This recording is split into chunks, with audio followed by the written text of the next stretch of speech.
नमस्कार। प्रादेशिक समाचार के साथ मैं उदय शंकर झा। पहले मुख्य समाचार। प्रधानमंत्री नरेंद्र मोदी ने खेलो इंडिया राष्ट्रीय शीतकालीन खेल का किया उद्घाटन। कहा, इस आयोजन से जम्मू कश्मीर के पर्यटन को मिलेगी नई ऊर्जा। झारखंड विधानसभा का बजट सत्र राज्यपाल द्रौपदी मुर्मू के अभिभाषण के साथ शुरू। कहा, सभी वर्गों के विकास पर सरकार का जोर। राज्य मंत्रिमंडल ने मनरेगा के लिए न्यूनतम मजदूरी की दर 194 रुपए से बढ़ाकर 225 रुपए करने का लिया फैसला। और जेपीएससी ने संशोधित परीक्षा कैलेंडर किया जारी। इस साल होने वाली सभी परीक्षाओं को किया गया शामिल। अब समाचार विस्तार से। कोविड-19 महामारी के खिलाफ देश एकजुट होकर लड़ रहा है। आप भी हमारे साथ सुरक्षा और बचाव के 3 आसान एहतियाती उपायों का संकल्प लें। मास्क पहनें, 2 गज की दूरी है जरूरी, सुरक्षित दूरी बनाए रखें, हाथ और मुंह साफ रखें। प्रधानमंत्री नरेंद्र मोदी ने वीडियो कॉन्फ्रेंसिंग के माध्यम से अब से थोड़ी देर पहले दूसरे खेलो इंडिया राष्ट्रीय शीतकालीन खेल का उद्घाटन किया। इस मौके पर श्री मोदी ने कहा कि इस आयोजन से जम्मू कश्मीर के पर्यटन को नई ऊर्जा और नई उत्साह मिलने वाला है। उन्होंने कहा कि पिछली बार जम्मू कश्मीर की टीम ने शानदार प्रदर्शन किया था। मुझे ये भी भरोसा है कि खेलो इंडिया विंटर गेम्स का अनुभव विंटर ओलंपिक्स के पोडियम पर भारत के गौरव को बढ़ाने में बहुत काम आएगा। साथियों, गुलमर्ग में हो रहे ये खेल दिखाते हैं कि जम्मू कश्मीर शांति और विकास की नई बुलंदियां छूने के लिए कितना तत्पर है। ये विंटर गेम्स जम्मू कश्मीर में एक नया स्पोर्टिंग इकोसिस्टम विकसित करने में मदद करेंगे। जम्मू और श्रीनगर में 2 खेलो इंडिया सेंटर्स ऑफ एक्सीलेंस और 20 जिलों में खेलो इंडिया सेंटर्स युवा खिलाड़ियों के लिए बहुत बड़ी सुविधाएं हैं। ऐसे सेंटर्स देश भर के हर जिले में खोले जा रहे हैं। आज से शुरू हुए यह खेल 2 मार्च तक चलेंगे, जिसमें 27 राज्यों और केंद्र शासित प्रदेशों के खिलाड़ी शामिल हो रहे हैं। झारखंड विधानसभा का बजट सत्र आज राज्यपाल द्रौपदी मुर्मू के अभिभाषण के साथ शुरू हुआ। इस मौके पर श्रीमती मुर्मू ने कहा कि सभी वर्गों के विकास पर सरकार का जोर है। राज्य भर में सौर ऊर्जा को बढ़ावा दिया जा रहा है। सोलर हाईलाइट, मास्टर लाइट सहित अन्य क्षेत्रों में कार्य किए जा रहे हैं। विधानसभा अध्यक्ष रविंद्रनाथ महतो ने भी सदन को संबोधित किया। नवीकरणीय ऊर्जा के महत्ता को देखते हुए राज्य के गिरिडीह शहर को सोलर सिटी के रूप में विकसित करने की कार्रवाई की जा रही है।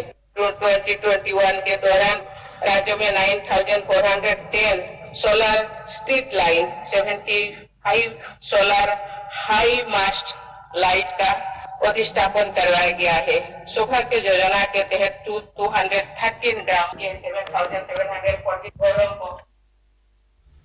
सदन में मुख्यमंत्री हेमंत सोरेन के साथ पक्ष और विपक्ष के लोग मौजूद हैं। निर्वाचन आयोग आज शाम 4:30 बजे पश्चिम बंगाल, तमिलनाडु, केरल, असम और केंद्र शासित प्रदेश पुदुचेरी में होने वाले सब विधानसभा चुनाव के कार्यक्रम की घोषणा करेगा। इन राज्यों में इस साल अप्रैल मई में चुनाव होने हैं। पश्चिम बंगाल में 294, तमिलनाडु में 234, केरल में 140, असम में 126 और केंद्र शासित प्रदेश पुदुचेरी की 30 सीटों के लिए चुनाव कराए जाएंगे। राज्य भर में पिछले 24 घंटे के दौरान 76 नए कोरोना संक्रमित मिले हैं। इसी के साथ राज्य में अब तक मिले कुल संक्रमितों की संख्या बढ़कर 1,19,795 पहुंच गई है। वहीं दूसरी ओर कल 40 लोगों को स्वस्थ होने के बाद अस्पतालों से छुट्टी दे दी गई। इसी के साथ राज्य में अब तक स्वस्थ होने वालों की कुल संख्या बढ़कर 1,18,241 पहुंच गई है। वहीं दूसरी ओर सरायकेला खरसावां जिले में कोरोना संक्रमित मरीजों की संख्या बढ़ने लगी है। कल जिले में 6 संक्रमित मरीज मिले हैं। सभी गम्हरिया और आदित्यपुर के हैं। प्रधानमंत्री नरेंद्र मोदी ने वीडियो कॉन्फ्रेंसिंग के माध्यम से तमिलनाडु स्थित डॉक्टर एमजीआर चिकित्सा विश्वविद्यालय के 33वें दीक्षांत समारोह को संबोधित किया। उन्होंने कहा कि भारत कोविड वैक्सीन का निर्माण भी कर रहा है और विश्व को दे भी रहा है। श्री मोदी ने कहा कि कोविड महामारी से जो हमें सीख मिली है वह बहुत ही महत्वपूर्ण है। उन्होंने कहा कि पिछले 6 साल में देश भर में एमबीबीएस की 30,000 से ज्यादा सीटें बढ़ाई गई हैं। हजारीबाग के उपायुक्त आदित्य कुमार आनंद ने जिले में किरोसिन जलाने के दौरान विस्फोट मामले में जांच के लिए भेजे गए 32 सैंपल में से 12 सैंपल के उपयोग लायक नहीं होने की बात कही है। उन्होंने कहा कि यह स्थिति करीब 40% है।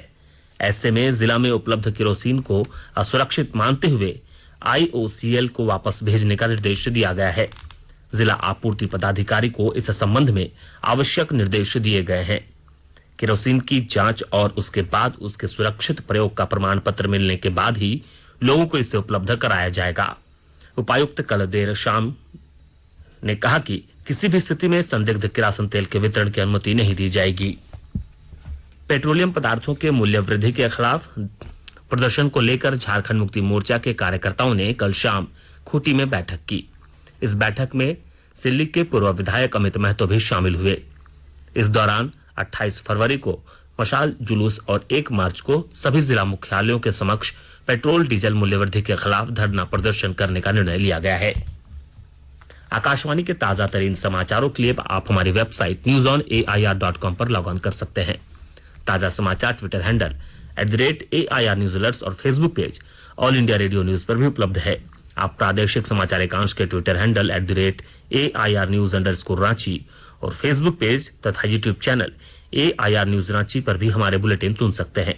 प्रादेशिक समाचार आप आकाशवाणी रांची से सुन रहे हैं और अब पेश है कोरोना से बचाव के कुछ संदेश। चलो मिलकर एक शुरुआत करें, चलो एक फैसला आज करें, मास्क नहीं तो टोकेंगे, कोरोना को रोकेंगे, चलो एक इरादा करते हैं, चलो कुछ वादा करते हैं, मास्क नहीं तो टोकेंगे, कोरोना को रोकेंगे। भारत सरकार द्वारा जनहित में जारी। कोविड-19 से बचाव और सुरक्षित रहने के 3 उपाय। मास्क लगाएं, 2 गज दूरी है जरूरी, सुरक्षित दूरी रखें, हाथ और मुंह साफ रखें। झारखंड अलग राज्य निर्माण के लिए आंदोलन करने वाले शहीद आंदोलनकारियों के आश्रितों को अब सरकारी नौकरियों में सीधी भर्ती दी जाएगी। साथ ही पुलिस की गोली से घायल 40% तक दिव्यांग हुए आंदोलनकारियों के परिवार के एक सदस्य को भी इसका लाभ दिया जाएगा। राजधानी रांची में कल हुई राज्य मंत्रिपरिषद की बैठक में यह निर्णय लिया गया। सीधी भर्ती के लिए रिटायर्ड भारतीय प्रशासनिक सेवा के अधिकारी की अध्यक्षता में एक आयोग का गठन भी किया जाएगा। आयोग प्राप्त आवेदनों के आधार पर दस्तावेजों की जांच कर आंदोलनकारियों और उनके आश्रितों को चिन्हित करेगा। राज्य सरकार शहीद परिवार के एक सदस्य को 7,000 रुपए तक की मासिक पेंशन भी देगी। इसके अलावा पुलिस की गोली से 40% तक दिव्यांग हुए शहीदों के आश्रितों को भी पेंशन का लाभ मिलेगा। राज्य सरकार ने यह फैसला लिया है कि लाभुकों को सरकारी नौकरियों में 5% तक क्षैतिज आरक्षण भी दिया जाएगा। इसके तहत सरकार द्वारा विभिन्न सरकारी नौकरियों में लाभुकों के लिए पात्रता के आधार पर वर्गवार सीटें भी आरक्षित की जाएंगी। राज्य मंत्रिपरिषद की बैठक में मनरेगा के लिए न्यूनतम मजदूरी की दर 194 रुपए से बढ़ाकर 225 रुपए करने का भी फैसला लिया गया। कल हुई बैठक में मंत्रिपरिषद ने कुल 28 प्रस्तावों पर मुहर लगाई, जिसमें झारखंड में सार्वजनिक स्थलों पर सिगरेट, गुटखा अथवा किसी भी तंबाकू पदार्थ का सेवन करने पर 1,000 रुपए तक का जुर्माना लगाने की स्वीकृति दी गई। पूर्व में महज 200 रुपए की सजा का ही प्रावधान था। इसके लिए सिगरेट एवं तंबाकू उत्पाद संशोधन अधिनियम 2021 की स्वीकृति दी गई। इससे संबंधित बिल अब बजट सत्र में पेश किया जाएगा। इसके बाद अब कोई हुक्का बार का संचालन करते हुए पकड़ा जाता है तो उसे 1 लाख रुपए का जुर्माना देना होगा। इस मामले में 1 से 3 साल तक की कैद भी हो सकती है। अब कोई भी व्यक्ति सिगरेट का बंद पैकेट बेच सकता है। खुली सिगरेट बेचने पर रोक लगा दी गई है। झारखंड लोक सेवा आयोग जेपीएससी ने संशोधित परीक्षा कैलेंडर जारी कर दिया है। इसमें साल 2021 में होने वाली सभी परीक्षाओं को शामिल किया गया है। कैलेंडर के अनुसार 7वीं से 10वीं संयुक्त सिविल सेवा की प्रारंभिक परीक्षा 2 मई को, मुख्य परीक्षा सितंबर के चौथे सप्ताह और साक्षात्कार 15 से 25 दिसंबर निर्धारित की गई है। वहीं अन्य परीक्षाओं के अलग अलग तिथि निर्धारित की गई है। देश को खिलौना निर्माण का केंद्र बनाने तथा आत्मनिर्भर भारत अभियान के तहत वैश्विक बाजार में इसकी उपस्थिति को बढ़ाने के उद्देश्य से राष्ट्रीय खिलौना मेले का वर्चुअल आयोजन किया जा रहा है। मेला कल से 2 मार्च तक चलेगा। आइए सुनते हैं खिलौना मेला पर प्रधानमंत्री नरेंद्र मोदी का यह संदेश। Global toy industry 7 lakh crore रुपए से भी अधिक की है। Team up for toys. The Government of India is organizing India's first ever, the India Toy Fair. Indian local toy manufacturers march forward for Atmanirbhar Bharat. It's time to get vocal for your remarkable local. From 27th February to 2nd March, must come forward to get registered online at www.theindiatoyfair.in. अपनी तरह के इस पहले प्रयास का उद्देश्य भारतीय खिलौना उद्योग के सभी संबंधित पक्षों को एक मंच पर लाना है। पहली बार भारत सरकार लाई है बच्चों की फन और लर्निंग की जरूरत को पूरा करने वाले खिलौनों का अनोखा मेला द इंडिया टॉय फेयर 2021 27 फरवरी से 2 मार्च 2021। खेल है भाई, खेला है बड़ा रंग बिरंगा खेला है, फन और लर्निंग से भरा खिलौनों का मेला है। पाए 1200 से भी अधिक एग्जिबिटर से खिलौने खरीदने का सुनहरा मौका। रजिस्टर करें www.theindiatoyfair.in पे। प्रधानमंत्री नरेंद्र मोदी रविवार को आकाशवाणी पर मन की बात कार्यक्रम में देश विदेश के लोगों के साथ अपने विचार साझा करेंगे। यह मासिक रेडियो कार्यक्रम की 74वीं कड़ी होगी। एक ट्वीट में श्री मोदी ने लोगों से इस कार्यक्रम में अपनी प्रेरणादायक घटनाओं को साझा करने का आग्रह किया है। लोग अपने विचार नमो ऐप या माई गोव ओपन फोरम पर साझा कर सकते हैं। वे टोल फ्री नंबर 1800-117800 पर भी डायल कर सकते हैं और हिंदी या अंग्रेजी में अपने संदेश रिकॉर्ड कर सकते हैं।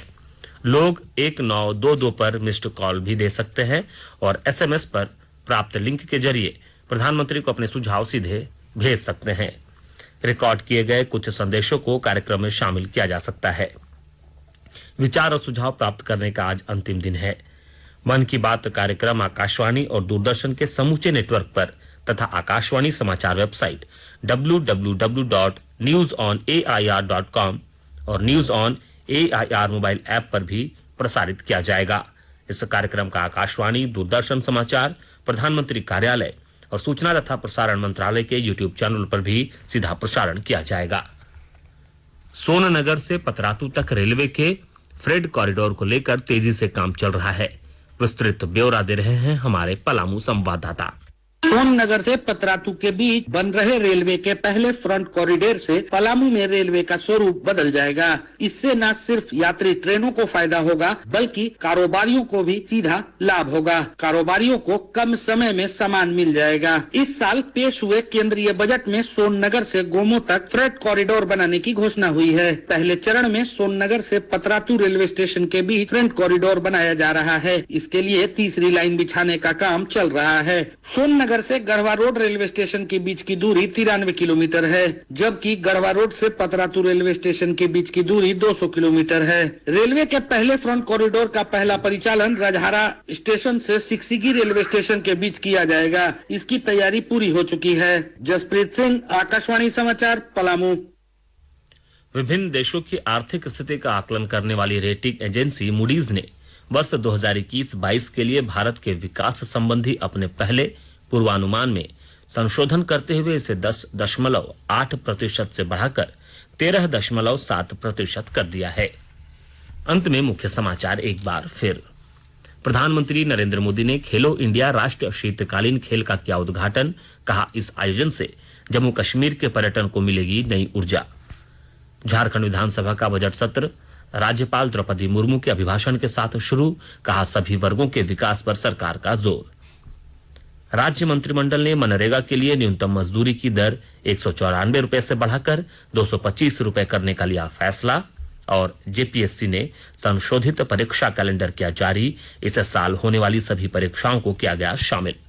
इसके साथ ही आकाशवाणी रांची से प्रादेशिक समाचार का यह बुलेटिन समाप्त हुआ।